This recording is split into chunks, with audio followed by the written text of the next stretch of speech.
बेकी और उसकी दोस्त हंटर 2000 फीट लंबे टावर पर चढ़ने आती हैं, लेकिन उतरते वक्त हंटर का पैर फिसल जाता है और वो गिरने लगती है। बेकी को लगता है कि उसकी दोस्त मर गई, लेकिन जब वो नीचे देखती है तो हंटर रस्सी से लटकी हुई होती है।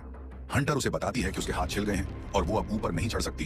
तब बेकी पूरी ताकत लगाकर उसे ऊपर खींचती है और आखिरकार हंटर ऊपर आ ही जाती है। इसके बाद हंटर मदद के लिए एक नोट लिखकर ड्रोन में लगाकर उड़ाती है, लेकिन थोड़ी दूर जाकर ही ड्रोन की बैटरी खत्म हो जाती है और वो उसे वापस ले आती है। रात को उन्हें टावर के ऊपर एक रोशनी दिखती है।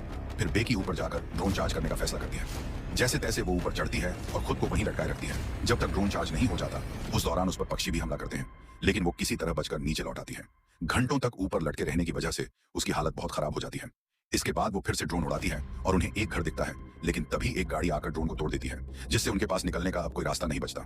जब बेकी हंटर से बात करती है तो उसे एहसास होता है कि हंटर तो उसी दिन मर गई थी जब वो नीचे गिरी थी, और अब तक वो जो भी देख रही थी वो सिर्फ उसका वहम था ताकि उसे अकेलापन महसूस ना हो। असल में हंटर की लाश को नीचे पक्षी नोच नोच कर खा रहे होते हैं। ये सब देखकर बेकी रोने लगती है और अपने पापा के लिए एक वीडियो बनाती है। उसके पापा भी उसकी चिंता में बहुत परेशान थे, क्योंकि वो कहीं नहीं मिल रही थी।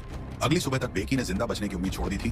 तभी एक पक्षी उसका खून सूंघ कर उसके पास आता है, तो बेकी उसे मार देती है और कच्चा ही खा जाती है, जिससे उसे थोड़ी एनर्जी मिलती है। इसके बाद वो नीचे जाकर हंटर की लाश के पास जाती है, एक मैसेज लिखती है और हंटर के जूते में मोबाइल छुपाकर उसकी लाश को नीचे फेंक देती है, क्योंकि नीचे नेटवर्क था।